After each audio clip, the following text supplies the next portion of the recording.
नमस्कार, मैं हूं जयप्रकाश कुमार जेपी और आप मेरे साथ देख रहे हैं पहाड़नामा। पहाड़नामा में आज हमारे मेहमान हैं उत्तराखंड के प्रसिद्ध समाज सेवी, क्रांतिकारी समाज सेवी मैं कहूँगा, श्री अनिल स्वामी जी। स्वामी जी, पहाड़नामा कार्यक्रम में आपका बहुत बहुत स्वागत है। धन्यवाद।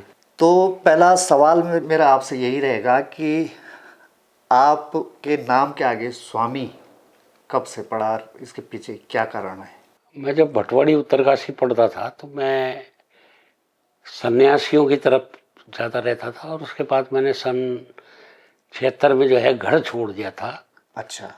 और मैंने सन्यास लिया था पूर्ण रूप से जी। लेकिन दुर्भाग्यवश मैं पकड़ा गया और मेरे गुरु को जब मेरे पिताजी मिले तो मेरे गुरु ने मुझसे कहा, यार तुम सन्यास की बात छोड़ दो, मैं तुम्हारे पिताजी की उससे बहुत दुखी हूँ और आप जो है वापस चले जाओ। तो मैं वापस लौट गया। तो उसके बाद जो है लोग मुझे इस नाम से जानने लगे और आप तो खैर लोग मेरा ओरिजिनल नाम जानते ही नहीं है। हाँ जी।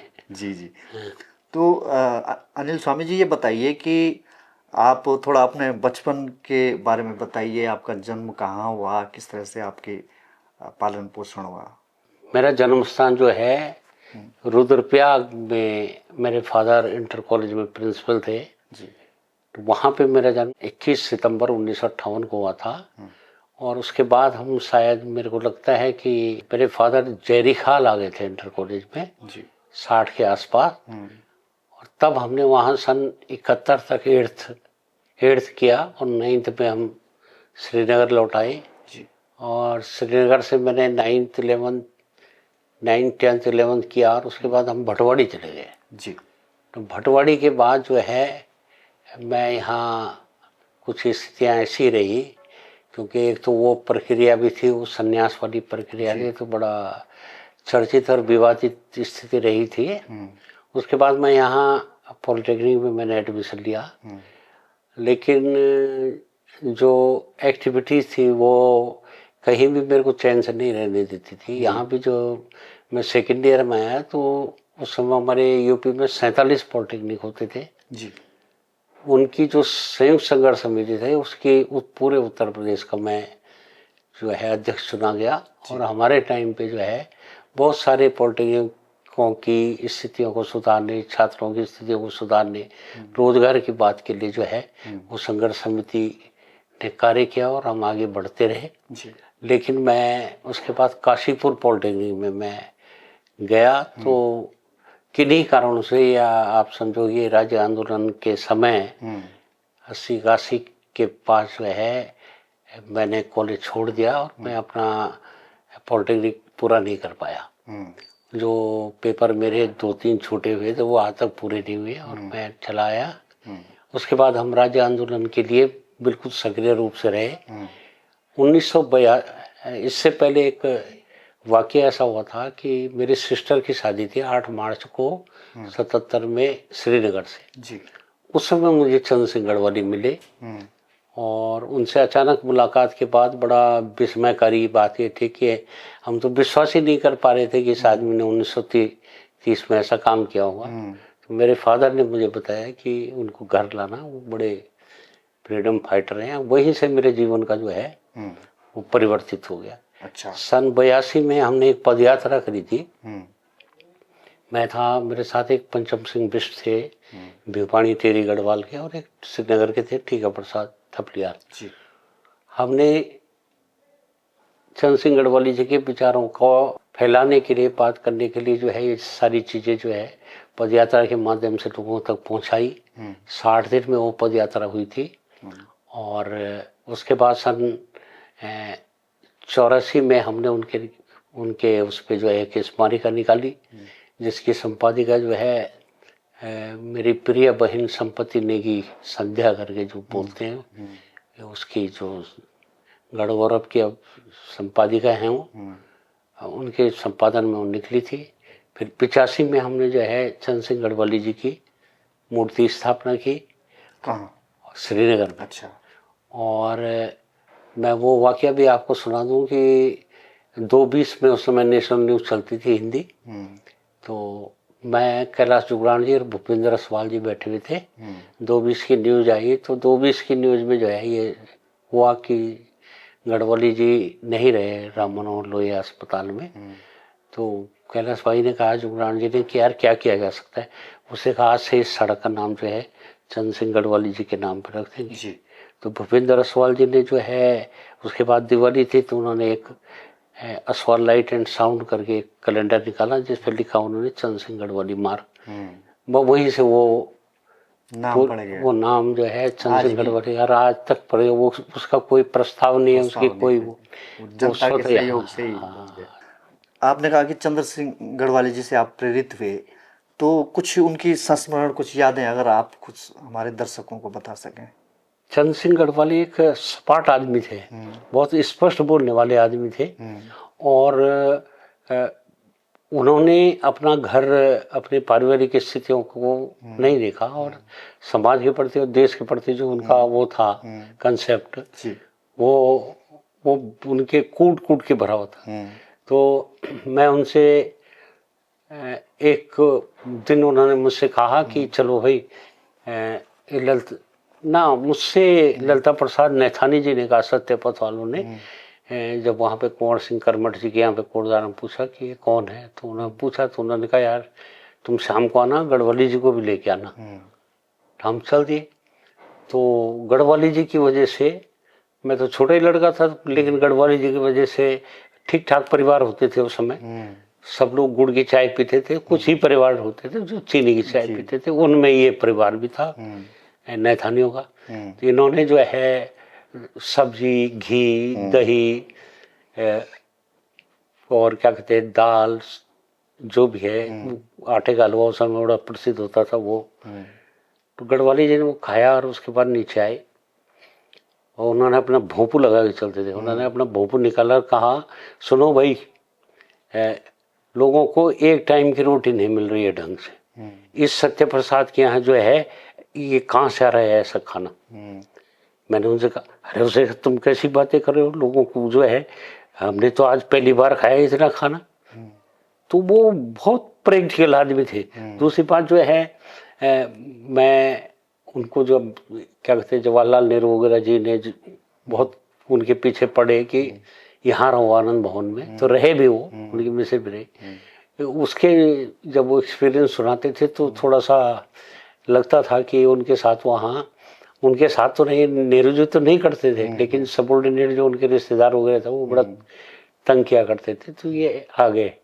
तो उसके बाद जो है उनका ये था कि वो गढ़वाल कुमाऊं को 3 पार्टों में यूपी के टुकड़े चाहते थे। वो गढ़वाल कुमाऊं उनके कंसेप्ट में उत्तराखंड ने अच्छे, उन्होंने कहा इनको अलग अलग कर दो दोनों मंडलों को। और बीच में जो है उनका आरसी कटी उनकी बिजली विभाग की उसमें। तो उस समय एक्सियन श्रीनगर बैठते थे सब जगह के, पूरे गढ़वाल मंडल के। बड़ी मुश्किल से वो आरसी हमने छुड़वाई और तब उनका बिजली का कनेक्शन कटा, वो बचा। और इस तरीके से उनके बहुत सारे, मैं तो 2 साल में बहुत ज़्यादा नहीं रह पाया, लेकिन लास्ट में क्या हुआ कि नारायण तिवारी जी की मीटिंग पर उन पर लाठियाँ चली थी। तो चंद्र सिंह गढ़वाली जी को जो सबसे ज़्यादा सपोर्ट करा वो एच.एन. बोगड़ा ने किया। और एच.एन. बोगड़ा जैसा आदमी, उस सोच का आदमी पैदा नहीं हो सकता पहाड़ में। उन्होंने जो है उनको लास्ट में जब वो बीमार हो गए तो राम मनोहर लोहिया अस्पताल में उन्होंने उनको भर्ती कराया। और ये अपने आप में पवार साहब बहुत बड़ी बात है कि एक आदमी का, संचार मंत्री थे वो, और जब उनको लाए थे क्या कहते हैं घायल अवस्था में, बीमार अवस्था में गढ़वाली जी को, तो वो राम मनोहर लोहिया अस्पताल के गेट पे खड़े थे बाहर। उन्होंने अपने हाथ से उनका, उसके बाद उनकी डेथ हुई। और निगम बोध घाट में उनका जब वो हुआ अंतिम संस्कार, तो केवल इंदिरा गांधी उस दिन देश के अंदर नहीं थी, सारे हिंदुस्तान के बड़े नेता उसमें थे। तो ये सारी चीजें रही। उसके बाद जो है हमने ट्राई करी कि हम एक शहीदी मेला करते थे, और वो 86 से हमने शुरू करा था जी। तो 4-6 साल वो चला, लेकिन बीच में हम मलिथा चले गए। मलिथा में हमने एक हॉर्टिकल्चर का एक डेमोन्स्ट्रेशन सेंटर खोला 60-70 नाली पे, बहुत अच्छा चला वो। लेकिन जो सरकारी नीतियां हैं ना, वो न तो एप्रिशिएटिंग है न सपोर्टिंग है।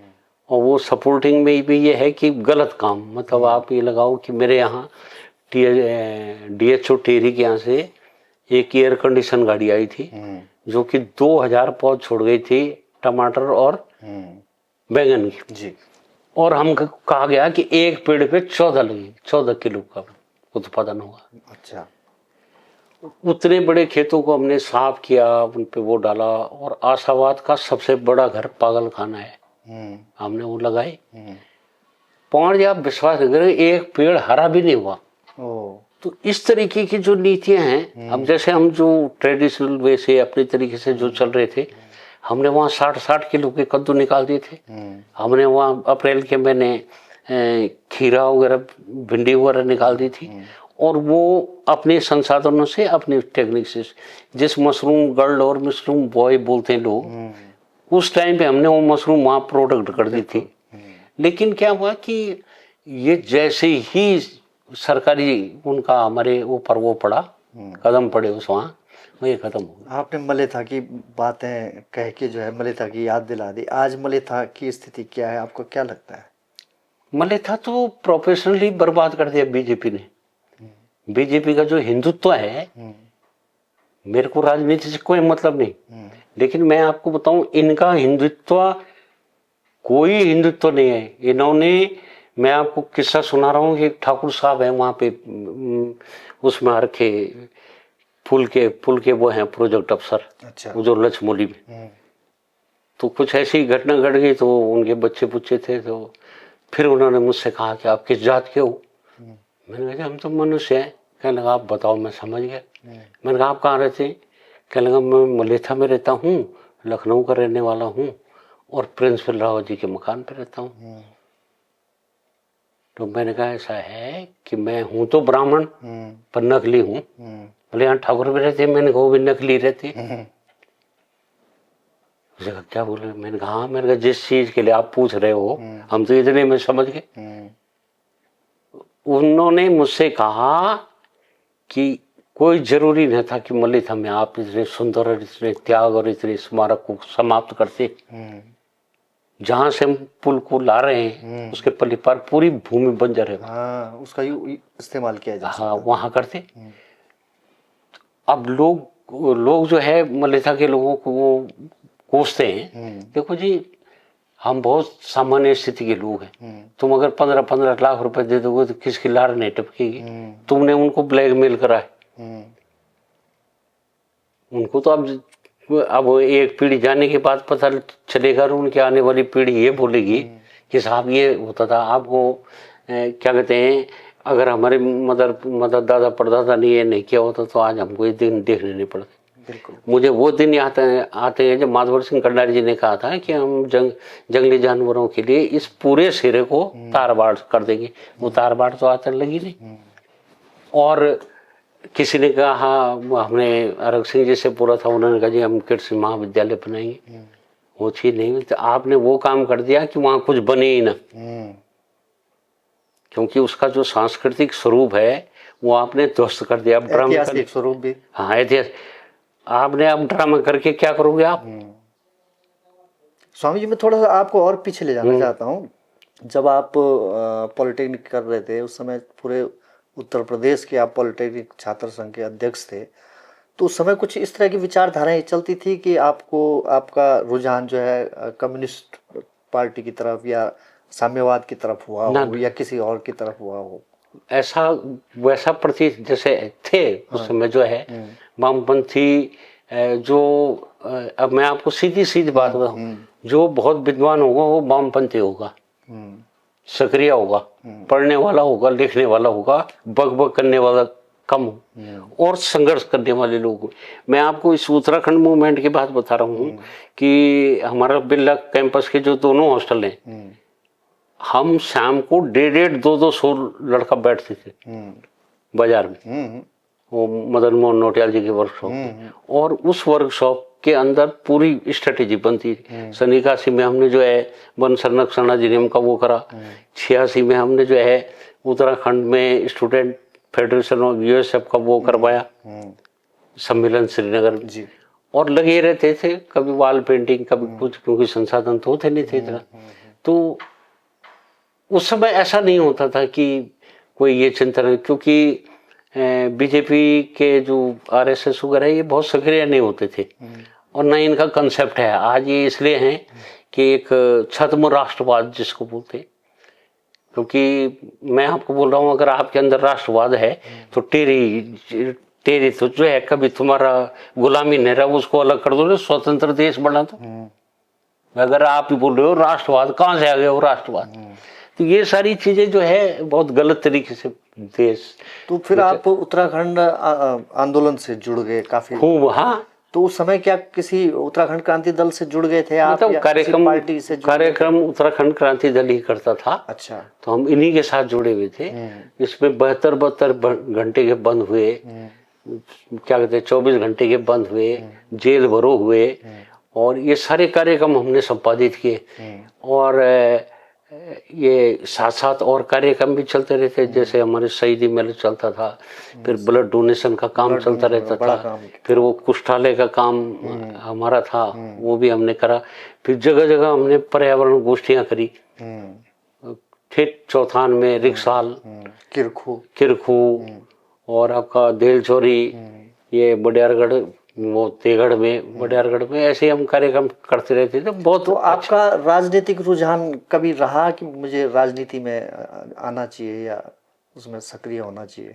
मुझे, आपने बहुत अच्छा सवाल पूछा। मेरे बड़ा इंटरेस्ट था राजनीति में, लेकिन मैंने जब आत्मचिंतन करा कि राजनीति में ग्रुपिज्म, कुछ फ्रॉडों को रखना पड़ता है, पालना पड़ता है, और तब राजनीति की जाती है, वो मेरे बस का नहीं था। तो मैंने बिल्कुल ये तय कर लिया कि नहीं, क्या कहते हैं, मैं ऐसा नहीं कर सकता कि आप अपराधी हैं तो आपके पीछे पड़ जाऊं और मेरे साथ जो है वो सत्यनिष्ठा हो जाए, तो ऐसा नहीं हो सकता। तो मैंने तब राजनीति करना ही, मतलब दिमागी से हटा दी वो बात। तो केवल मन में रहा कि सामाजिक क्षेत्र में। हाँ जी। तो सामाजिक क्षेत्र में जब आप लगातार, हम तो देख रहे हैं इस अपने विद्यार्थी जीवन से, ब्लड डोनेशन का आप सारे विद्यार्थियों को इकट्ठा करते थे, बहुत बड़ी सेवा मानवता की आपने उस समय की। तो सामाजिक क्षेत्र के प्रति रुझान क्यों हुआ, कैसे हुआ? ऐसा सब बहुत पहले जो है, जब हम उत्तरकाशी में थे तो एक राजस्थान के लोगों की वो गिरी थी बस सुक्की में जी। तो जब हम वहां गए तो बहुत विभत्स दृश्य था। वो उसकी चीड़ की बलियों में ला रहे थे हम। तो मैंने देखा कि एक औरत के जो है आंतें सब फटी हुई थी, तो हमने उसको इकट्ठा करके और उससे बांध दिया चुन्नी चन्नी से, तब हम उसको लेके आए थे। तो जब वो सीन हमने वहां पे देखा, बड़े करोड़पति लोग थे वो वहां के राजस्थान के, तो जब उनके जो मर गए या जो घायल थे उनको लेने वो आए तो बड़ा कारुणिक दृश्य था। तो वहां से हमारा, मैंने आपको बताऊं कि मेरा रुझान रहा समाज सेवा, और मैंने 6 या 7 साल लगातार डॉक्टर DS रावत जो DG रहे आपके, इनके साथ और डॉक्टर बोगना जी के उसमें जो है कंबाइंड हॉस्पिटल में रात दिन सेवा करी है, जबकि स्टाफ होता नहीं था, लेकिन मैं कर लेता था। और मैंने हमेशा जो है वहाँ पे बिल्कुल, ये आप DS रावत जी यहाँ पे हैं, वो आपको बता देंगे, तो हम रात भर दिन भर लगे रहते थे काम धाम में वहीं पे हॉस्पिटल में, किसी ऑपरेशन में ब्लड दिलाना, किसी की राशन करना, किसी के लिए कुछ करना, किसी के लिए, ये चलता रहता था। और ये एक तरीके से ये मेरे पे जेनेटिक है, क्योंकि मेरे फादर भी बड़े सोशल आदमी थे। तो उसी वजह से जो है मेरे को बड़ा मजा आता है जब मैं, जिस दिन हम ब्लड देते थे। तो आपके फादर का, आपके जो काम थे, आप जो काम करते थे, उसमें कितना समर्थन रहता था उनका? पूर्ण समर्थन था जी। उन्होंने मेरे को कभी टोका नहीं, कभी नहीं टोका। मेरी मदर ने भी नहीं, मेरे फादर ने भी। इवन देन मेरे को पैसे पूसे देना, मैं अगर कहीं जा रहा हूँ तो मैं मांगता तो नहीं था, पर वो मुझे पैसे दे दे, कहाँ रहेगा क्या रहेगा चल के, और उन्होंने बहुत सपोर्ट किया। हाँ, वो एक चीज जरूर जानते थे कि वो नहीं चाहते थे कि इसकी शादी हो जब ये ऐसे काम करता है। ठीक है ना। आपने शादी भी तो बहुत देर में की। हाँ, तो वो भी इत्तेफाक से 95 की बात है, 95 की। जी। हाँ। तो आप सामाजिक क्षेत्र में काम करते करते उत्तराखंड के, देश के कई समाज सेवियों से आप मिले होंगे, किन किन को याद करना चाहेंगे आप? देखो जी, एक तो मैं सबसे ज्यादा फैन हूँ हमारी बहन नर्मदा बचाओ वाली मेघा पाटेकर, क्योंकि ऐसी संघर्षशील महिला मैंने उनको बहुत जवानी में भी देखा है और आज मैं उनको देखता हूँ वो इस समय उम्र की ढलान में। मान सिंह रावत जिन्होंने बोक्सा उन पर काम किया, सर्वोदय। हाँ, सर्वोदय, उनकी पत्नी जो अभी खत्म हुई है। तो ऐसे विलक्षण लोग नहीं मिल सकते। और जैसे इस समय जो है विजय जरदारी जी हैं, ये बहुत सुंदर लोग हैं और बहुत अच्छी तरीके से काम कर रहे हैं। लेकिन जब से वॉलंटियरिज्म में ये हावी हो गया कि पहले क्या होता था, एक रामलाल नवानी थे यहाँ ऋषिकेश जी, तो वो जब हमको उनकी पत्नी ने कहा यहाँ एक लड़का आता है और वो पिट्ठू पट्टू में आता है, मेरे को लगता है कुछ समाज सेवी है ये। उन्होंने मेरे को बुलाया एक दिन, उन्होंने कहा यार जब आते हो तो हमारे घर खाया करो, और 50 रुपए भी दिए उन्होंने। आज जो है हम जैसे लोगों को जो वॉलंटियर्स में लोग भाग जाते हैं उनको देख अब आ गए। हाँ, मैंने स्वामी मनमथन को देखा, उन्होंने इतना बड़े त्याग करे, जितना बड़ा असम्मान उनका श्रीनगर में हुआ। वह आप लगाओ कि जो गढ़वाल भवन है दिल्ली में पंचगया रोड पे, उसमें भी लकड़ी उन्होंने दिलवा रखी है स्वामी जी ने। हाँ जी। कैसे? गढ़वाल मंडल निगम के पास होता था ये। अच्छा। तो वहां से उन्होंने स्लीपर दिलवाए उनको वहां। और हमारा जो दुर्गुण है, ये मैं बहुत स्पष्ट बोलूंगा, ये है हम थैंकलेस लोग हैं। हमें याद करते रहना चाहिए ऐसी शख्सियत हो। मैं तो टिंजरी माही भी छोटे में हमने बहुत देख रखी ना, ये इस ऐसा करेक्टर नहीं मिल सकता। हाँ जी जी बिल्कुल। तो ये सारी चीजें जब इसका मिक्स करो ना जी, आज तो थोड़ा बहुत लगता है, जैसे 2-4 लड़कियां मैं देखता हूँ यहाँ सतपुली साइड में, पौड़ी में, 1-2 श्रीनगर में, जिनके अंदर है पीड़ा, लेकिन उस पीड़ा को धार नहीं मिल पा रही है। धार माने अब कार्यक्रमों में ऐसा है कि अगर आप एक कार्यक्रम करेंगे तो प्रायोजित लोग जो है 4 कार्यक्रम कर देंगे, लेकिन उनकी प्रासंगिकता और उनकी समाज में ग्राह्यता जो है बिल्कुल नहीं, क्योंकि लोग अपने लिए कर रहे हैं। अब आज देखो आपकी, मैं तो इस प्रक्रिया का आज भी नहीं हूँ, आप जानते हैं ये इंटरव्यू ज्यादा नहीं रहता। लेकिन मैं आपको बताऊं कि आज जो है वो एक चिट्ठियां आती हैं कि आप इतने 1000 रुपए जमा करो, आपको वो दे देंगे, उसका सम्मान दे देंगे, गोल्ड का सम्मान दे देंगे, ब्रॉन्ज का दे देंगे, फलाने का दे देंगे। जब सम्मान पैसे से मिलने लग जाए और लोग वो समाचार बन जाए, और दूसरी बात यह है कि वो समाचार बन जाए, हाँ, तो ये चीज खोखली हो गई, समाज को और खोखला कर रही है। हाँ जी, सामाजिक। अब जैसे मानवा सपोज वो थे नगरासू के प्रधान थे सुदामा सिंह। अच्छा। तो इतने ब्रिलियंट आदमी थे कि हल भी लगाते थे, प्रधान भी थे। और एक दिन जो है टीएम से पता नहीं क्या बात हो गई, अब जब उन्होंने हल लगाते हुए आए वो और पैर पुट सने में तो डीएम ने कर ली थी बात दूसरे के समय, लेकिन जब उन्होंने इंग्लिश में शुरू की बात तो डीएम अभिभूत हो गया। तो वो जो गुदड़ी के लाल हैं उनको याद किया जाना चाहिए। अब जैसे टिंचरी माई है, ये जो बलि प्रथा वाले हैं जैसे स्वामी मनमथन हैं, और आपने देखा होगा गढ़वाल विश्वविद्यालय आंदोलन में जो है एक आपके प्रताप सिंह भाई थे, पुष्पाण जी, कृष्णानंद गिरी थे रुद्रप्रयाग के, स्वामी ओंकारानंद थे आदि बद्री के, और ये यहाँ पे एक वो थे भाई साहब वीरेंद्र पैनुली, ये कृष्णानंद मैठाणी, कुंज बिहारी नेगी, वो मोहन सिंह गाँव वासी, बहुत सारे लोग थे जो संघर्ष करते थे, लेकिन अलग अलग विचारधाराओं के बाद भी जो है समाज के लिए इकट्ठे हो जाते थे। आज ऐसा नहीं है। मैं आज देखो ना कि आज तो आपको विश्वविद्यालय के कुछ आंदोलन की कुछ यादें हैं? आप उस समय बच्चे रहे होंगे या थोड़ा आज थोड़े किशोर क्यों रहे क्यों होंगे? नहीं, मतलब मेरे को किस तरह की यादें हैं आपके विश्वविद्यालय की आंदोलन की? विश्वविद्यालय आंदोलन में जो है हम 10th में पढ़ते थे। अच्छा। तो उस समय हमारी भी कॉपियां सब हमने फूंक दी थी अपनी। उसके बाद जो है विश्वविद्यालय आंदोलन 16 सितंबर को बंद हुआ था पूरा गढ़वाल, तो ऐतिहासिक बंद था वो।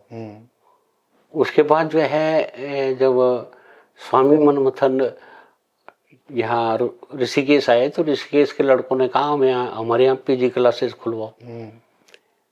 तो पीजी क्लासेस खुलवाने के बाद जो है कि बात जब हुई तो उन्होंने कहा ठीक है हम करेगा, नहीं करेगा तो हम ताला लगवा देगा। तो उन्होंने तो किस सेंस में बोला था? आंदोलनकारी सेंस में। तब तो ना मोबाइल थे ना कुछ था। 108 किलोमीटर खबरें आई कि जोगी ने बोला कि मैं जब चाहूं तब विश्वविद्यालय बंद करा दूं। मैंने खोला और गोरा बाजार में माइक लग गया। मुझे आज भी पता है स्वर्गीय राजा राम चमोली ये थे और वहां से महात्मा जी को गाली दे रहे थे। तो जब हम को लगा यार ये तो बहुत खराब बात है, तो हम छोटे थे तो हुक्म सिंह नेगी जी के आते थे बीरभूम प्रेस में। तो जब भीड़ वहां पे आई तो हमने कहा भाई जो आएगा उस पर पत्थर लग जाएगा अगर तुम ऐसा करोगे। तो उसके बाद महात्मा जी कभी श्रीनगर नहीं आए, बात फुगेज लोग। हाँ, उसके बाद नहीं आए। तो मैं आपसे कह रहा हूं कि हमारा कैरेक्टर ऐसा क्यों? मैं आप देखो कि आप आज की रिपोर्ट है कि रूपकुंड सूख रहा है, सरकार को कोई फर्क नहीं पड़ता, सूख रहे तेरे को बिल्डिंग बनाने से मतलब। वो तो अंग्रेजों ने लैंडस्डाउन को बचा के रखा हुआ है। और मैं बोलता हूँ कोई जरूरी, हम तो आपसे ये भी कह रहे हैं कि अगर तुमने देहरादून के ऐसे बुरे हाल कर दिए तो उस गैरसैंड अगर तुम राजधानी हो तुम तो उसके को हाल कर दोगे पूरे इलाके। आपका क्या मानना है कि राजधानी कहाँ होनी? राजधानी तो पहले तो यहाँ बननी चाहिए थी ऋषिकेश, जहाँ वो IDPL है। ठीक है, जब नहीं हुआ तो तुमने यहाँ वहां बननी चाहिए थी गैरसैंड में। तो हमने इनको समय भी दिया था कि इसको प्रतिबंधित क्षेत्र करते हो, नागचूला खाल से लेके और शिमली तक कोई जमीनें नहीं खरीदी जाएंगी, केवल काम होगा, कैंटीन बनेगी, ऑफिस होंगे, आप काम कराने जाएंगे और बैक हो जाएंगे। मतलब कोई होटल फोटल रह है तो आप कर्णप्रयाग रह लो, चाहे चौखुटिया रह लो या रानीखेत रह लो या ग्वालदम रह लो, जहाँ, लेकिन आप उस इलाके में नहीं रह सकते। अब इनका तो कॉन्सेप्ट ये हो गया पेड़ काट लो, बिल्डिंगें बना लो, इन्वायरमेंट से कोई मतलब नहीं, किसी से कोई मतलब नहीं, विजन कहीं नहीं। और ये छोटे छोटे लड़के बने हुए हैं यहाँ वो। अब ये पुष्कर सिंह जी हैं तो धामी जी खूबसूरत हैं, हट्टे कट्टे हैं, लेकिन विजनरी आदमी नहीं है। पर मैं आपको बोलूँ यार पवार जी कि हमारे टाइम पे कृषि विज्ञान का एक वो होता था, सब्जेक्ट होता था। आज मैं आपको बता दूं 90% अगर बच्चे आप कॉन्वेंट स्कूलों के पढ़े हुए ले आओ और वो इन दालों का वो बता दें कि काई की दाल है। बिल्कुल। कास्ट कला भी होता था। बिल्कुल कास्ट कला होता है, ये होता है। हाँ, आप ये लगाओ कि अगर हमको अपना इन्वायरमेंट बचाना है तो हमको सतत रूप से और हर रूप से जो है इन्वायरमेंट को बचाना को, बौद्धिक रूप से भाई स्कूलें चलेंगी तो स्कूलों को आप टारगेट देंगे 100-200 पेड़ लगाओ। भाई हम तो लैंडस्डाउन के रहने वाले हैं, श्रीनगर इंटर कॉलेज के पढ़े हुए हम, हमारे यहाँ तो यहाँ अमरूद होते थे और वो हाफ टाइम में जो है वो मिलता था नाश्ता, तो हम कभी कभी अमरूद ही मिल जाते थे। सब्जी होती थी, सब्जी बेच देते लोग। वहाँ लैंडस्डाउन में भी ऐसा होता। आज क्या है? आज क्या है? आप केवल इस टारगेट में हो कि कौन सी जमीन खाली है, किस बिल्डर को दे दी जाए। जब से उत्तराखंड बना सोचा था कि जो है हमारे गांव सरसब्ज होंगे, वो तो और खाली हो गए हैं। हाँ, तो गांव को खाली होना भैया आप लगाओ ना कि जब हम इनसे कह रहे हैं भाई लोगों की बात पे हम वो नहीं करते हैं क्या विश्वास। लोग कहते हैं बंदर है, बाघ है, फलाना है, सुअर है, वो पहले भी रहे हो। अब जब खेती नहीं हो रही है तो वो वहीं आएगा जहाँ पे आप होगे। बिल्कुल। हमने मनरेगा जैसी भ्रष्ट योजना या तो सारे को बंद कर दो। मनरेगा यहाँ के लिए थोड़ी है, मनरेगा उड़ीसा बिहार वहां के लिए, जहाँ के लोग भूख मरते उनके लिए है मनरेगा। बिल्कुल।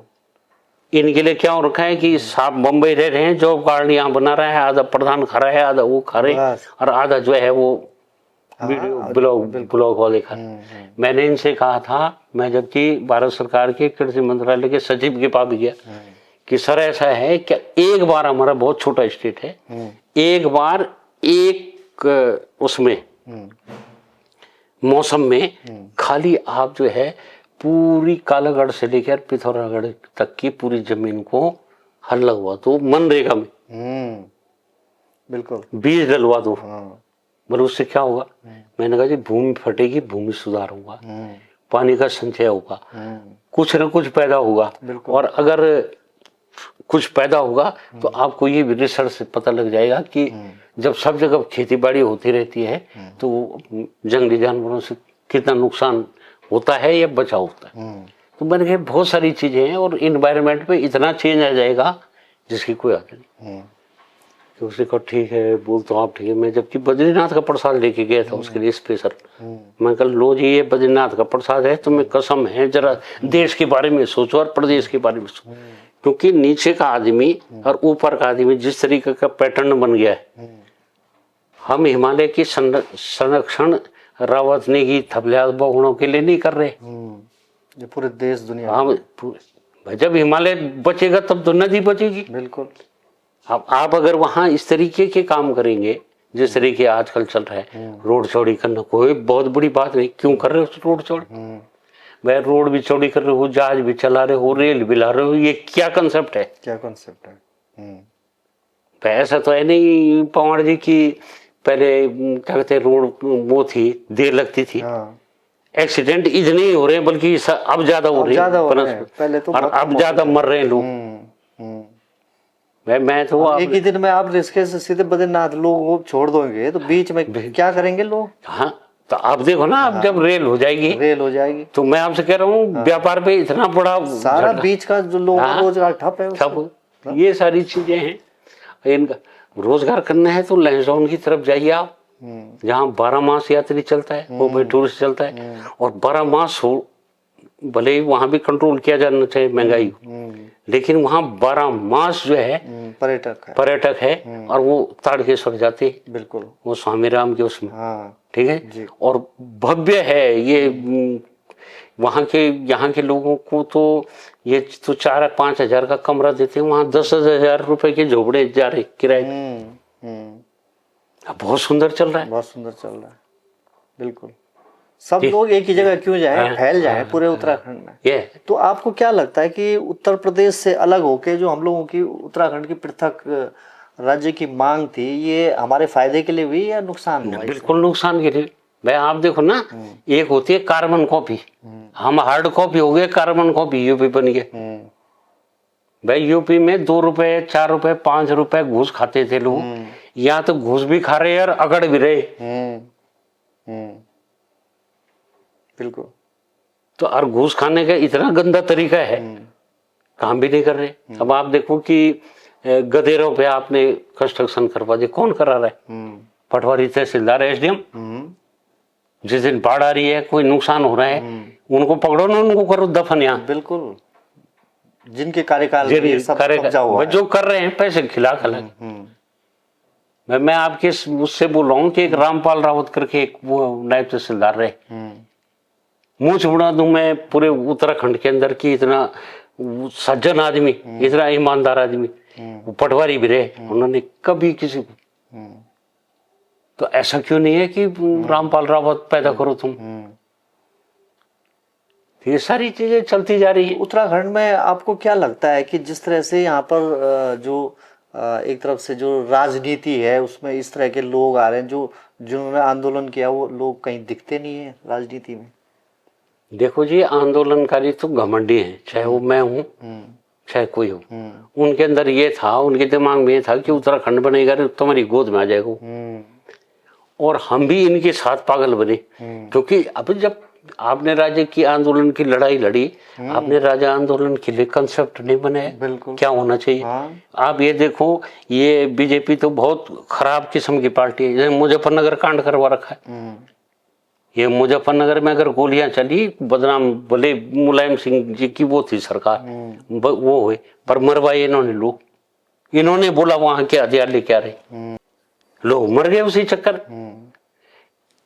इन्होंने कहा साहब, अटल बिहारी वाजपेयी जी ने कहा कि ये अलगाववादियों का आंदोलन है, वो कलंक आज तक नहीं मिटा, जबकि हमारा रोज एक आदमी जो है बॉर्डर पे मर रहा है।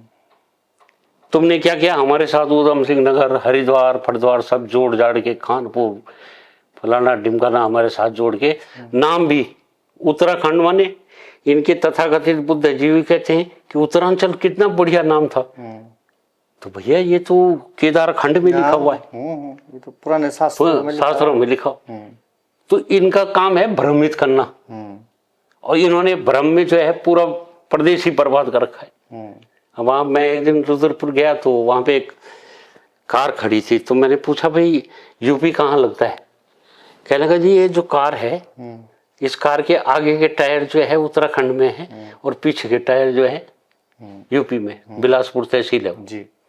आपने परसिमन भी नहीं करा, ढंग से।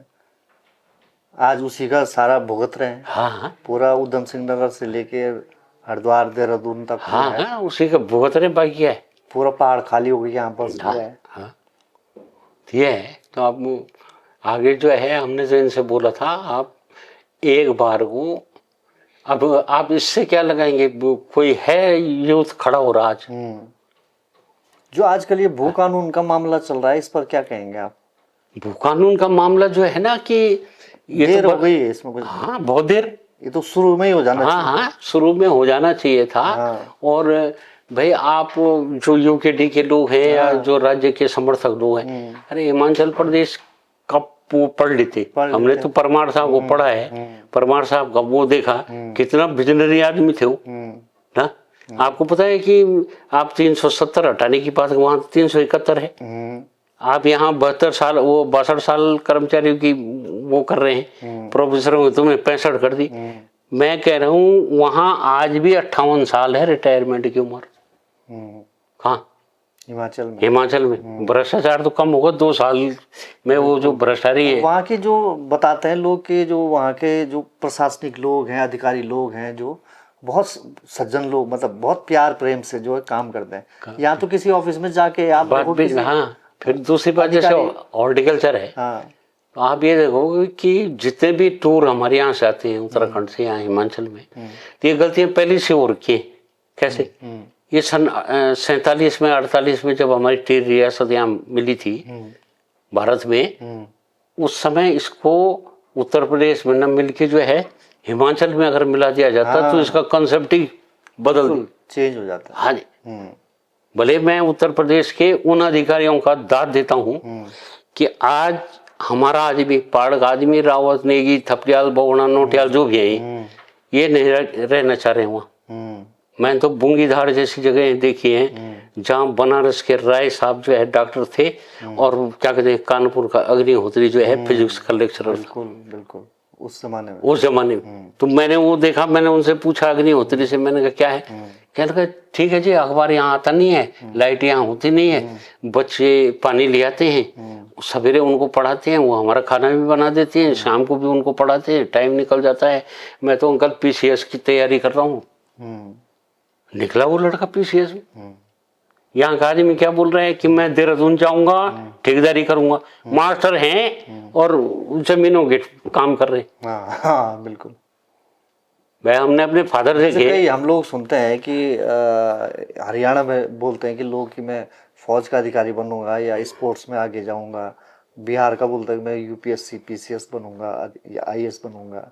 साउथ का भी ऐसी मतलब कल्चर है। उत्तराखंड में कल्चर है कि जो भी लड़का यूथ थोड़ा सा वो हुआ, वही चाहता है कि मैं नेता बनूं। हाँ, वो भाई आप देखो ना, आप अगर गांव को नहीं बचाओगे तो कल जो ये फौजी हैं, ये फौजी कहाँ से पैदा होंगे? ये कंसेप्ट ही खत्म किया जा रहा है। उसे कहा बेटे या तो भीख मांगो या जय श्री राम बोलो या अराजकता। भाई आप देखो ना, यहाँ तो धार्मिक वो भी हो रहा है क्या? धार्मिक रूप से भी हमको छला जा रहा है। अब आजकल पहाड़ों में हिंदू मुस्लिम हो रहा है। मुस्लिम वहां पहले से रहते, बिल्कुल रहते हैं, और हमारे बहुत खास लोग हैं सब। अब वहाँ हिंदू मुस्लिम क्यों हो रहा है कि जो किस गलत किस्म का आदमी हिंदुओं के बीच में है वो अपने को स्थापित करना चाह रहा है, उसी हाड़ में वो जमीन ले लेगा, मैं जब वो टीका लगा लेगा तो उस पर वो लग गया एक मोहर, अब उसका वो हो गया। अब आजकल उन्होंने क्या कहते हैं उनके बेचारे स्वीपरों के लड़कों को शराब पिला के यार तब जुलूस निकलवा रहे, ये उसका रामनवमी का या उसका कृष्ण जन्माष्टमी का, अरे क्यों दूसरे के बच्चों को बर्बाद कर रहे यार, है पढ़ाओ लिखाओ, है भाई वो उन्होंने अगर गीता लिखी है तो गीता पढ़ाओ ना, बिल्कुल है आपने तो गीता। आपको क्या लगता है स्वामी जी कि चलो 20-22 साल हो गए हैं हमारे उत्तराखंड राज्य को बने हुए, तो अब यहाँ तक तो देख लिया आपने कि क्या हालत है, किस तरह का हमने विकास किया है। हाँ, जो ढांचागत विकास होता है, सड़कें बन गई है, चौड़ी चौड़ी बिल्डिंगें बन गई हैं, कई प्राइवेट विद्यालय बन गए हैं, अपने गांव के विद्यालय जो है बंद होते जा रहे हैं लगातार। स्वास्थ्य सेवा की स्थिति आपने देख ही ली है, पूरे उसमें ढांचा है सब जगह, लेकिन उसमें काम करने वाले लोग नहीं है।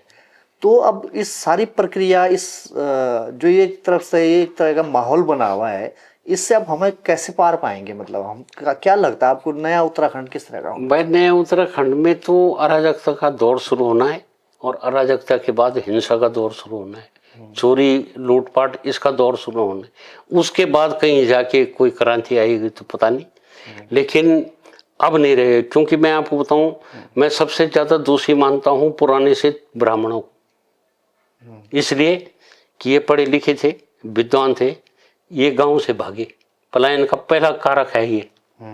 दूसरा कारक है छुआछूत, हमने अपने हरिजन साथियों से, हरिजन भाइयों से जो बदतमीजियां की हैं, जो उनका अपमान किया है, उसकी वजह से वो वहां से निकल गए और साथ में उनके रोजगार भी छिन गए। तो ये सारी चीजें जो है बड़ी पीड़ादायक हैं। अब जो एक अराजक किस्म की राजनीति चल रही है, भाई छात्र संघ चुनाव है, छात्र संघ चुनाव में छात्र हैं, वो कहीं का भी हो, पौड़ी में शायद कोई बिहार का या कहीं का लड़का हो चुनाव लड़ दिया, आप जो है आपने उसी में उत्तेजना फैला दिया, अब यही लड़ेंगे चुनाव। लेकिन आपने वो कंसेप्ट नहीं बोला, आपने सरकार को ये नहीं बोला कि आपके पास फीमेल नर्सिंग कॉलेज होंगे, आपके पास मेल नर्सिंग कॉलेज नहीं है। अब आप क्या बोलोगे, सभी राजस्थान के लड़के लग गए। अब जब वो मेल नर्सिंग स्टाफ है, उसने वो कोर्स करा हुआ है, तो कौन लगेगा? वही लगेंगे। बिल्कुल। तुम्हारे यहाँ जब वो कोर्स ही नहीं है तो क्या किया जाए? एक नंबर। दूसरी बात जो है, जो पीएससी और जो स्कूलें पहले होती थी, जब यूपी के टाइम होता था तो कोई स्कूल और कोई पीएससी खाली नहीं होती थी। बिल्कुल। आज जो है उसका उलट है। अगर है तो साफ जो है शिकार खेलने जा रखी। हमारे अंदर जो है वैसी अराजकता भी आ गई। इसका पूरा कारण है ये जो जातीय स्तर पर जो राजनीति चलती है। भाई आप देखो ना कि मेरे दोस्त है सीताराम येचुरी, मैं थोड़ी हूँ कम्युनिस्ट, लेकिन सीताराम येचुरी जब प्रेसिडेंट हुआ करते थे जेएनयू के, तो हमारे और उनके बीच की वो मुलाकातें आज भी वैसी रही। ये वृंदा करात बहन, सुनील चोपड़ा, कई लोग थे। अब वो इनका दुर्भाग्य है, हमारा दुर्भाग्य है कि ये कम्युनिस्ट हैं और तुम तथाकथित वो भगवान श्री राम के चेले है ना। तुमने केदारनाथ यात्रा नहीं करा सक रहे आप, क्या कहते हैं, शिष्टाचार पैदा नहीं कर सके। भाई आपको अगर ये प्रदेश पर्यटन प्रदेश बनाना है तो सबसे पहले शिष्टाचार सिखाओ। पुलिस का शिष्टाचार नहीं है, क्योंकि पार्किंग नहीं है तो बड़ी बदतमीजी से बात करते हैं ये लोग। तो हमारा जो बेसिक ढर्रा है ना, वो जो है उसमें विचार ही नहीं। कई लोग ये बताते हैं कि जो उत्तराखंड में जो ब्यूरोक्रेसी है, नौकरशाही है, वो हमारे जो राजनेता है, राजनीति है, उस पर बहुत ज्यादा हावी है। हाँ है, क्यों नहीं, क्यों नहीं। मैं आपको बताऊं कारण क्या है इसका? देखो जी, वो तो कारण दूसरा है। वो कारण तो उसमें तो अब कमी आई है कि नेता मतलब उतना विद्वान नहीं है कि जो उसको टैकल कर पा रहा है। ना, नेता तो है ही नहीं विद्वान। क्योंकि मैं आपको बताऊं, पुराने जो आईएएस थे जिनकी ऐसी प्रवृत्ति रही है, उनकी संख्या में हो गई कमी अब। लेकिन अब कैसे है, अब जो डीएम और एसडीएम आ रहे हैं वो ऐसे आ रहे हैं इनके बीजेपी के कार्यकर्ता। मतलब मैंने ऐसा वो नहीं देखा कभी कि आप अराजकता फैला रहे हो और डीएम और एसपी और वो जो है किसी चीज को देख के जो है चुप हो जा रहे हो। ये इन्हीं के राजकाज में हो रहा है और ये बहुत खतरनाक बात है। और सुना है कि विश्वविद्यालयों में भी बहुत सारे जो है जो सरकारें हैं उन्होंने अपने लोगों को भरना शुरू कर दिया। हाँ बिल्कुल, professor, assistant professor, adjunct professor. निश्चित भाई आप लगाओ कि ये राहुल गांधी ने जो बात बोली ना कि आपके यहाँ बीसी भाषी सब वही है, अब उसमें कड़वा सच है कि पर हैं वही। अब इनका जो कंसेप्ट है वो इस तरीके से आगे बढ़ रहा है। अब ये दुकानदारों से ये बोलना, पब्लिकली बोलना कि इनके यहाँ से वो सामान मत खरीदो, मुसलमानों के यहाँ से। भाई हम बोल रहे हैं आप मुसलमान हो या बिहारी है, आप अपना काम करना शुरू करें, चल देंगे वो अपने घर। भाई उन्होंने तुमसे तो कोई लूट नहीं, भाई 8 घंटे तुम काम कर रहे, सारे मकान वो बना रहे हैं। अब उसमें क्या परेशानी है जी? वो स्किल्ड लोग हैं। हाँ, आप स्किल्ड कोई काम सीखना नहीं चाहते। हाँ, तब क्या किया जाएगा? तो कुल मिला के क्या लगता है कि इस असमंजस से बाहर कैसे निकले अभी भी? भाई पवन जी, अगर मेरा विचार है, अगर मैं ठीक ठाक रहा तो मैं श्रीनगर में एक बहुत बड़ा वो करना चाहता हूँ जी, बुद्धिजीवियों का, जितने पर्यावरण वाले फलाना वाले सबका एक वो बनाना चाहते हैं। क्योंकि कोई आंदोलन, जन आंदोलन अगर विचार उसमें समाहित नहीं है तो बात खत्म हो जाती है। अब आज हो क्या रहा है कि सब छोटी छोटी लड़ाइयाँ लड़ रहे, बड़ी लड़ाई के लिए कोई तैयार नहीं है। या बड़ी लड़ाई के लिए हम नेतृत्व को मानते नहीं। अब देखिए आप, मैंने तो राज्य आंदोलन का वो देखा है दिल्ली वाला, वो वहाँ जब हम गए दिल्ली में तो 50 आदमी भी लड़ रहे थे, 500 भी लड़ रहे थे, 5000 भी लड़ रहे थे, 50,000 भी लड़ रहे थे। बताओ। हाँ जी, मतलब जब ये हमारा जेपी मेहता साहब, डॉक्टर साहब, वो अच्छा तो उनका खोपड़ा ही फाड़ दिया। जब वो चढ़े, क्या कहते हैं, इंद्रमणि बड़ोनी, इन कांग्रेस नहीं है, किसी ने जो है पीछे से पाइप वो तोड़ दिए, माइक के तार, और जो पथरा हुआ है वो बड़ी मुश्किल से तो बड़ी मुश्किल से तो इस तरीके की अराजकता। तो ये क्या पहाड़ियों की ये प्रवृत्ति ऐसी हो गई? हाँ हाँ, जो आप कह रहे हैं कि ये मुर्दा हो गए हैं। हाँ, मुर्दा क्या हो गए? मुर्दा नहीं हो गए, ये जन उन्मादी, कुछ भी करने को तैयार है। अब आगे जो है देखते हैं, कोशिश करते हैं इस समय, क्योंकि ये हो रहा है कि जो ग्रुपिज्म है, जैसे दक्षिणपंथी बुद्धिजीवी, वामपंथी बुद्धिजीवी, बुद्धिजीवी तो है ना, वामपंथी और दक्षिणपंथी वो छोड़ो आप, वो तो कोई दिक्कत ना, लेकिन आप जो है एक प्लेटफॉर्म पे कैसे हैं, ये है। दूसरी बात जो है, अब इतने सालों से हो रहा है कि साहब जंगल में आग लग रही, हर साल फुगेना चाहिए जंगल। आपको IIT दिल्ली ने सन 2000 में जो है ये वो दे दी थी कि साहब चीड़ के पेड़ का कोयला बना लो, ठीक है। आप जो है इतनी अच्छी हाई टेक्नोलॉजी है, कुछ और कर लो। गांव में किसी वीडियो या ये जो लड़के आगों में जल जाते हैं, उससे तो ज्यादा वनस्पति है, थोड़ा सा और पैसा खर्च होगा, ये लाखों करोड़ों का नुकसान तो नहीं हो। भाई आप उसकी खाद बनाना सिखाएं लोगों को। अगर आप उसको कहीं गड्ढे खुदवा के जाए उसमें डालेंगे और उसको वो करेंगे। हिमाचल प्रदेश में जो है 1 महीने में खाद बन जाती है, उनके पास एक लिक्विड होता है, उसको डालो ना। तो ये सारी चीजें की कमी नहीं है, हाँ, करने वालों की कमी है। और इनका इसमें सरकार का बड़ा भारी वो है। भाई मैं आप बोलना चाहूँ कि मानो बात, ये मोबाइल है ना जी, बच्चे भी देखते हैं, हम भी देखते हैं खूब, सब परेशान है इससे। परेशान मतलब समाज में ये एक बीमारी की तरह हावी हो गया, बहुत बड़ी। अब इसके लिए क्या है, हम आपसे कह रहे हैं आप बच्चों को जो है ना खेल में लगाओ ना, बिल्कुल खेल में। उसे कहा आप पटवारी क्षेत्र, वो पट्टी बोलते हैं, पट्टी क्षेत्र में एक हाईटेक वो बनेगी आप स्टेडियम, जहाँ सब चीजें होती है, लड़का खेल भी रहा है, लड़कियां भी खेल रही है, गांव की औरतें भी फलाने। तो आदमी थक के जाएगा, कितनी देर देखेगा मोबाइल, बिल्कुल है जी, और आपका टैलेंट भी बाहर निकल के आएगा। भाई आज ये जो एक ही घर में 3 कोनों पे 3 लोग बैठे हैं। हाँ हाँ, अब कोई जैसे बातचीत ये नहीं है। बिटिया है मानसी नेगी वगैरह या ये कलाकार हैं जो हमारे अच्छे काम जो भी कर रहे जुबिन नौटियाल वगैरह सब अपने उससे निकले। बिल्कुल। आपने क्या दिया उनको?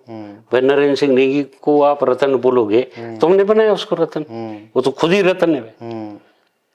उस आदमी का कंसेप्ट देखिए, आपको मैं विश्वास दिलाऊं, नरेंद्र सिंह भाई साहब उसमें थैले में जो है कैसेट है वो वाली कैसेट लेके जो है दुकान दुकान में रखते थे और तब दूसरे महीने आके उसके पैसे कलेक्ट करते थे। उस आदमी ने बाजार दिया, उस आदमी ने आपके गढ़वाली साहित्य की गीतों को जो है एक उत्कृष्टता दी। आपने क्या किया? आप वो दूसरी तरफ निकल गए। आप उनको एक पद्मश्री तो हाँ, दिला पा रहे हैं। ठीक है। तो ये सारी बातें क्यों हैं कि क्योंकि आप बर्दाश्त नहीं करते हो। भाई कांग्रेस भाजपा बर्दाश्त नहीं करती है। अब जैसे मैं आपको बहुत खुले बताऊं, जैसे विजय बहुगुणा है, उनके लड़के हैं, तुम्हारा क्या योगदान है यार? यहाँ तुम मुख्यमंत्री भी रह गए तो विधायक भी हो गया हमारा, मंत्री भी हो गए। मंत्री वो छोटा लोट। अब उस समय ऐसी हास्यास्पद स्थिति आ जा रही है कि ये जो बुजुर्ग लोग हैं हमारे पुराने लोग जो जिन्होंने नेतागिरी करी, भाई हमने प्रताप सिंह पुष्पाण भाई सब देखे, कुंवर सिंह नेगी देखे ऊपर चमोली, दानू जी देखे, शेर सिंह दानू इन्हीं की पार्टी के थे। हमने संघर्षशील आदमी देखा वो ऋषि वल्लभ सुंदरिया, पुष्कर सिंह रोथाणी जी देखे, भैरव धुलिया जी देखे। है आज किसी में ऐसा दम की इस तरीके का वाली देखे ऐसे लोगों को कभी उत्तराखंड वाले जिताया है? जीत है विद्यासागर नौटियाल बड़ी मुश्किल से जीत ना। तो ये सारी बातें हैं और इन बातों के लिए मैं आप बताऊं, जैसे आप लोग हैं, मैं आपको बुलाऊं कि देहरादून तो फिर भी जागृत शहर है। मैं लोग खड़े तो हो जाते, पहाड़ों में अगर कोई गलत बात है उसके साथ 100 आदमी है, सही वाले के साथ एक आदमी नहीं है, तो वहां बात उठी नहीं। उस चीज को उठाने के लिए जैसे हम श्रीनगर में चाह रहे थे कि हम सबको बुलाएं, कवियों को, सांस्कृतिक कर्मियों को, सामाजिक विज्ञानियों को। अब ये शशि प्रभा वो रावत जी मरी कि कौन जानता है कौन है? हम तो इसलिए जानते कि हनुमान सिंह रावत जी के साथ इनके साथ रहे जी जी, और कौन जानता है? चुपचाप निकल गए। तो मैंने कुसुम को लिखा था कि भाई एक सरकार को बोलो कि ये भी पढ़ाना चाहिए भाई। क्या भाई इनके बारे में पढ़ाया जाना चाहिए, तो लोग वो होते हैं मोटिवेट होते हैं। हमारा सपोज ये है कि टिंचरी माई ने टिंचरी के खिलाफ, तो टिंचरी माई को तुम क्यों बताओ? क्योंकि तुम तो टिंचरी के सम्राट हो सब।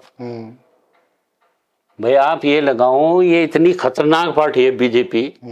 मैं खुला बोल रहा हूँ, शराब के मामले में हमारा किसी से कोई लेना देना नहीं। शराब के मामले में तुमने ये बताओ कि घर घर शराब पहुंचा दी, और अब इसका उलट कर देते आप कि सपा के टाइम पे अगर वो खुल रहे हैं क्या कहते हैं शराब के ठेके, तो तुम ही फांस खाने को तैयार हो गई। इन्होंने तो औरतों को भी बिगाड़ दिया, औरतें भी बन गई है वो ठेकेदार उसकी शराब की। तो ऐसा है जी कि ऐसी अराजकता नहीं होनी चाहिए। मतलब राजनीति में अब वो पुरानी वाली सिद्धांत की बात कुछ नहीं रहेगी, कुछ नहीं, नथिंग। ये आगे तो अब देखते हैं, कोशिश करते हैं। एक बार मैं सोच रहा था कि बद्रीनाथ से लेके गंगा सागर तक जाऊं, यहाँ के लोगों को तो नहीं, पर नीचे के लोगों को तो हम समझाई देंगे। अबे गंगा जब गंगा रहेगी तब तो बचे रहोगे तुम। वो इनको समझाओ जरा, ऊपर वालों को समझाओ और तुम भी जागृत हो। गुड, हाँ बहुत बढ़िया। क्योंकि ये जो भू कानून और मूल निवास, मैंने कहा देखो इसमें बू नहीं आनी चाहिए, रीजनलिटी, इसमें तर्क होनी चाहिए। तर्क ये है कि भाई आप देखो कुतर्क, मैंने कहा ऐसा है देखो, मैंने कहा हाँ भाई बिट्टू, कहने लगा भाई जी फौज में बहुत बढ़िया है यहाँ। मैंने कहा क्यों? 50-50 लाख रुपए मिल जाते हैं। मैंने कहा कब? बस जब कोई मर जाता है। तो मैंने कहा तू क्यों नहीं जा रहा? तेरी तो बहुत बुरी कंडीशन है, जब मर वहां 50 लाख रुपए मिल जाए। बोले भाई जी मरने के लिए कौन जा रहा? हाँ मरने के लिए। मैंने कहा पाड़ी, और तबरी काटने के लिए तुम। मैंने कहा एक तो ये कंसेप्ट को वो करूं, दूसरा ये है कि पहाड़ों में यदि आप कंसेप्ट के अनुसार काम नहीं करेंगे, पहाड़ तबाह हो जाएंगे। पहाड़ों का है क्या? बिल्कुल। मैं हमारा है क्या? अब हम चाहते थे कि साहब इनर लाइन में कोई बाहर का आदमी न जाए। भारत के लिए बोल रहे हैं हम, इस क्या कहते हैं, गृह मंत्री के लिए, रक्षा मंत्री के लिए, राजनाथ सिंह जी के लिए, अमित शाह जी के लिए और इवन लेनिन के लिए, कि बेटा बड़ी मुश्किल से एक बॉर्डर यहाँ बचा हुआ है। ये बिल्कुल। अब यहाँ तुम अगर लालाओं को ला जाओगे, उसको तो पैसे से मतलब, उसने उन्हीं से कर देना उधर कांटेक्ट। भाई ये जो आतंकवादी यहाँ घुसते हैं बॉर्डर पे कश्मीर में, आप क्या सोचते हो? बिना स्थानीय लोगों की मदद से पैसे पूछे हुए यार, तुम यहाँ क्यों बर्बाद करना चाह रहे भाई? तो मैंने कहा इस हिसाब से बात करो ना यार, सरकार से बात करनी है तो आप ये नहीं पूरी 100 इतने साल से रहते मत रहो, ये नहीं बात, ये बोलो कि हम देश की आर्थिक, सामाजिक, पर्यावरणीय और सामरिक महत्ता के हिसाब से जो है ये चाहते हैं कि यहाँ लोगों को वो मिले, मूल निवास और भूखान। बिल्कुल। स्वामी जी, आपने खरी खरी जो है ये जरूरी भी था। और अनिल स्वामी जी ने पूरे जीवन में जितना संघर्ष किया वो आज भी उनके बड़े थोड़ा सा बुढ़ापा की तरफ उनका जो है उम्र जा रही है, लेकिन जो क्रांतिकारी युवा के तौर पे हमने अपने विद्यार्थी जीवन में स्वामी जी को देखा था, आज भी उस वही खरी खरी बातें लेकर वो जो है पूरे समाज को झकझोरने का प्रयास करते हैं।